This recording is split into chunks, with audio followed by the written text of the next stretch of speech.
दोस्तों welcome to Majid गिरा YouTube channel. दोस्तों इस वीडियो के अंदर हम सीखेंगे कि हम स्टेंसिल को किस तरह से साफ़ कर सकते हैं। तो देखिए आईसी रिबॉलिंग हमने पहले की थी, तो उसके बाद स्टेंसिल देखें कितने यहाँ पर बॉल्स फ्लक्स गंद जो है इसके अंदर फंसा हुआ है। ऊपर वाले पर वैसे जो है वो शोल्डर पिघला हुआ नहीं, वैसे ही फंसा हुआ है। तो दोस्तों मैं आपको बताऊँ कि ये जो स्टेंसिल है आईसी रिबॉलिंग के बाद इसको बिल्कुल 100% साफ़ करना, एक एक सुराख ऐसे जैसे शीशा हो इंतहाई ज़रूरी है। अदरवाइज जब आप नई रिप्लेसमेंट करेंगे तो उसके अंदर आपको फेलियर आएगा। फेलियर क्या आएगा, कुछ बॉल्स बड़े, कुछ छोटे, कुछ मिसिंग, ये प्रॉब्लम्स आपको जो है आएंगे। तो उसके लिए स्टेंसिल को जो है साफ़ करने का मैं बिल्कुल आपको सही प्रोफेशनल तरीका बताता हूँ। वो ये है कि आपने डी सोल्डरिंग वायर लेनी है और इसमें से आपने पीस काटना, 1 इंच का काट लें, 1.5 का काट लें, जितना आपका शोल्डर है उसके अकॉर्डिंग। तो यहाँ पर मैं 1 इंच के करीब जो है काट लेता हूँ। उसके बाद मैंने इसको जो है वो पकड़ लेना है ट्वीज़र से। ट्वीज़र से पकड़ने के बाद इसके ऊपर मैंने फ्लक्स लगा देना है।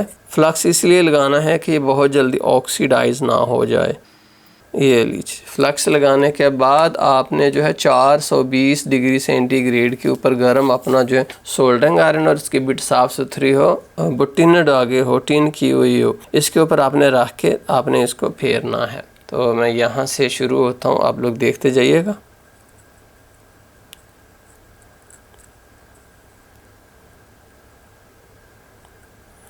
तमाम पॉइंट्स के ऊपर जहाँ जहाँ आपको शोल्डर नज़र आता है आपने इसको फेर देना है। उसके बाद देखें यहाँ पर अब शोल्डर का कोई ज़रा नहीं है, यहाँ पर कुछ कच्चा शोल्डर पड़ा है अभी, इसके ऊपर भी फेर कर इसको भी हम साफ़ कर लेते हैं। ये लीजिए हमने तमाम यहाँ पर, और देखें यहाँ पर भी कुछ शोल्डर है, इसको भी उठा लेते हैं। जहाँ जहाँ शोल्डर आपको नज़र आया आपने नीचे विक रखनी है, ऊपर आपने जो है वो सोल्डरिंग आयरन रखना है, तो आपका जो है साफ़ सुथरा हो जाएगा। उसके बाद देखिए जब आप इतना कर लें उसके बाद आपने जो है एक रुई का फंबा सा लेना है, इतनी सी रुई लेनी, इसके ऊपर MBC डालना है या थिनर डाल दें, जो भी आपके पास अवेलेबल हो आप इसके ऊपर डाल दीजिए। और फिर आप जो है यहाँ से अच्छे से इसको साफ़ कर लीजिए। एक सिमत से पहले साफ़ करना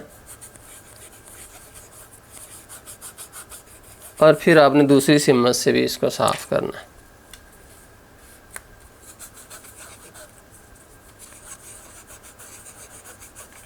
अगर फ़र्ज़ कर लीजिए साफ़ करने के बाद आपको कहीं पर फिर शोल्डर नज़र आ जाता है, तो फिर आप उसको दो आपके पास ऑप्शंस हैं। आप उसको विक से भी साफ़ कर सकते हैं, आप उसको जो है बोरिश से भी साफ़ करते हैं। जब आप इतना कर लें तो उसके बाद आपकी जो स्टेंसिल के सुराख हैं वो काफ़ी हद तक साफ़ सुथरे हो जाएंगे। लेकिन फिर भी अगर आपको शक है वो साफ़ नहीं हुए तो फिर आप थर्ड स्टेप की तरफ जाएंगे। थर्ड स्टेप ये है कि आपने MBC को दांतों वाले ब्रश के ऊपर डालना है, यहाँ भी डालना है, और उसके बाद आपने यहाँ से क्लीनिंग करना है। थर्ड स्टेप ये ब्रश वाला है, अब ये तो आपको 100% करना ही पड़ेगा, क्योंकि पहला जो स्टेप सिंपल है वो उससे काम नहीं हमारा बनता। अच्छा जी, बाज़ का दोस्तों ऐसे होता है कि इतना ज़्यादा फ्लक्स लगा हुआ होता है, वो यहाँ ब्रश से साफ़ करने के बाद भी फ्लक्स वहीं पर मौजूद रहता है। तो ऐसी सूरत में हमें फिर जो है इससे नेक्स्ट स्टेप में जाना पड़ेगा।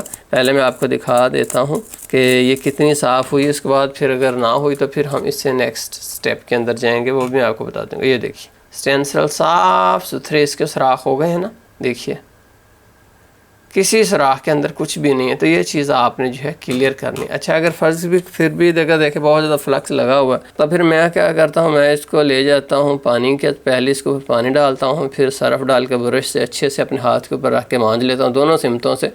तो उसके बाद मेरी स्टेंसिल जो है साफ़ सुथरा हो जाती है। तो बहुत शुक्रिया देखने का, इससे नेक्स्ट वीडियो देखिएगा ज़रूर।